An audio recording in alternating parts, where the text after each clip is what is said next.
What you're about to see is a review of an overlooked, underappreciated game for an overlooked, underappreciated console, narrated by an overlooked and underappreciated YouTuber. Robo Pit originally came out for the PlayStation in 1996, but it was ported to the Sega Saturn that same year. It was one of the more memorable games that I owned for the Saturn.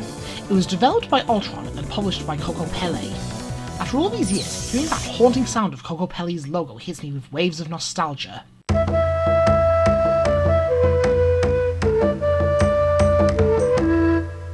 Gives me goosebumps.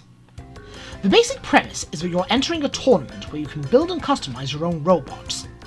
Put simply, it was Robot Wars a video game before Robot Wars was even a thing.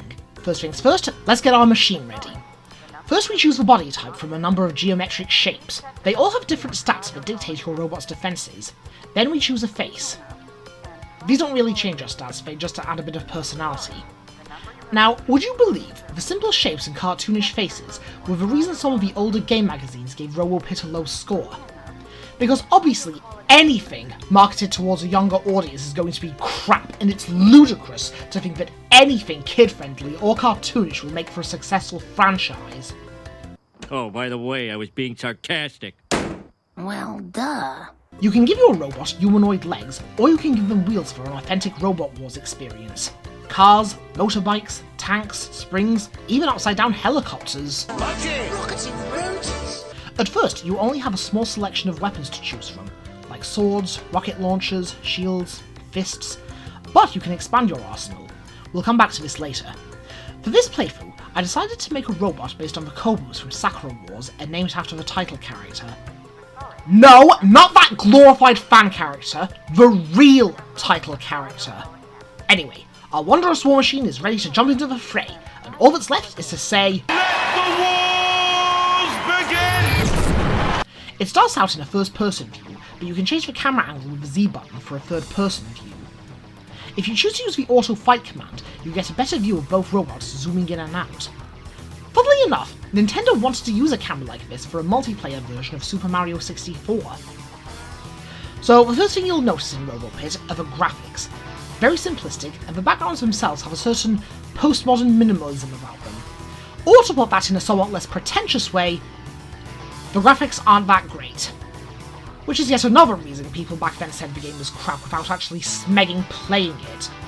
Graphics snobs, the posers, who only talk about graphics to try and sound clever.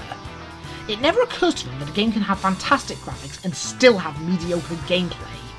Speaking of gameplay, let's get on to the actual combat. The controls are very responsive.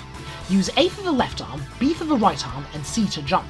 If you use a direction with the D-pad, you can do different attacks with the melee weapons. You got all the different punches, jabs, hooks, uppercuts. You have an energy meter that fills up. This lets you use a special attack with either your weapons or your legs. Also regarding the punches, they have a secondary function. They let you pick up bits of the scenery and throw them at your opponents, Donkey Kong style. At first you have a small selection of weapons to choose from, but one of the best parts of Robo Pit is that when you win, you take your opponent's weapons. It's like in Medabots, where the winner takes parts from the loser, or the Battle City arc in Yu-Gi-Oh!, where the loser gives their rarest card to the winner. This is one of the elements that makes the game really addictive. The other is the fast pace of the fights, even though there's 100 opponents to get through.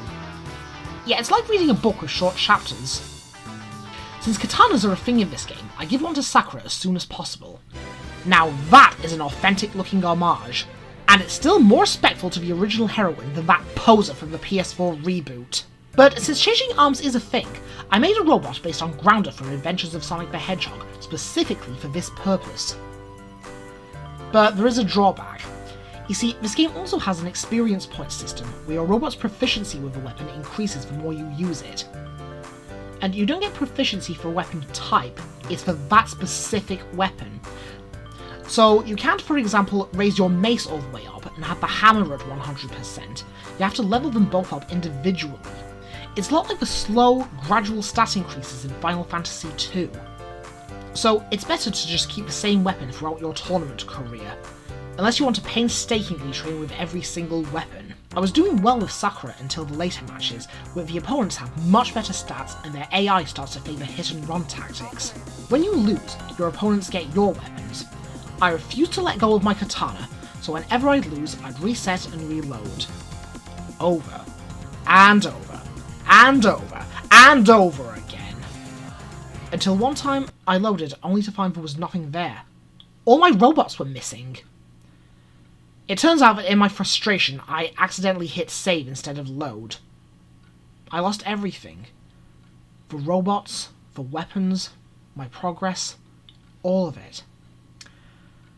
I was rather annoyed to say the least. After going out to blow off some steam, I did some soul searching about what I should do next. This, dear viewer, is the episode in any given tournament anime where the hero hits rock bottom and must learn how to lose before he's once again ready to win. So after a long break from the game, I decided to rebuild Sakura and start again. Thankfully, one of the early opponents had a katana, so I snatched it up and began a Rocky-style training montage. There's a training mode and an auto fight. You don't lose your weapons when you lose in training mode, so I set Sakura to auto-train while I watched a few videos online. The one and only time when artificial intelligence actually comes in handy. Seriously, support real content creators like me, not those AI-generated content farms. When Sakura's stats were all maxed out, I went on a winning streak, rising through the ranks and taking on the boss robots. These are like the Robot Wars house robots. They've got unique weapons designed specifically for them, so unfortunately you don't get their weapons when you beat them. Though the trade-in is they don't take your weapons when you lose. At first I thought it was anticlimactic that Geomantis wasn't ranked at number 1. Instead it was just a generic robot that you could build yourself. But when I reached the number 1 spot, the true final boss appeared. The robot with a rank of 0 is Zenith, the Sir Kill-A-Lot of the game. He's armed with a powerful laser blaster and a claw-shaped punching weapon. I know it's not a shield because he can throw things with it, so don't argue with me in the comments section. It took me dozens of tries to beat him. I even tried switching to a long-range weapon to try and knock him out of the ring, but to no avail. His laser blaster was just too powerful. But eventually, I started jumping over the laser blast and slashing at him with a katana. A mix of muscle memory and adrenaline let me dodge his laser, get in a hit and jump out of the way. I finally got into the right rhythm and administered the final blow. Not as impressive as it would have been if I'd used a special attack, but as long as he stays down, I'll be smeggin' happy. Now that I have the strongest robot, we get a montage of victories. Even though these are fake memories, Sakura is shown using the fire punch, when in actuality she used the middle punch for all of those. But I suppose it does tie in with the real-life psychology of memories being assembled rather than stored. Wait a minute, she's a robot! She's supposed to have a photographic memory! Who has been screwing with this machine? So, that's Robo Pit. The fighting isn't as flashy or as technical as Virtual On, but there's just something about the customization and weapon collecting that makes it really addictive. I give it a 6.5 out of 10. Even outside of battling, I still had a lot of fun building robots, like Scratch to go along with Grounder, the Gundam Wing Mechs, and even a couple of mock Transformers. One shall stand, one shall fall. I would have waited an eternity for this. It's over, Prime.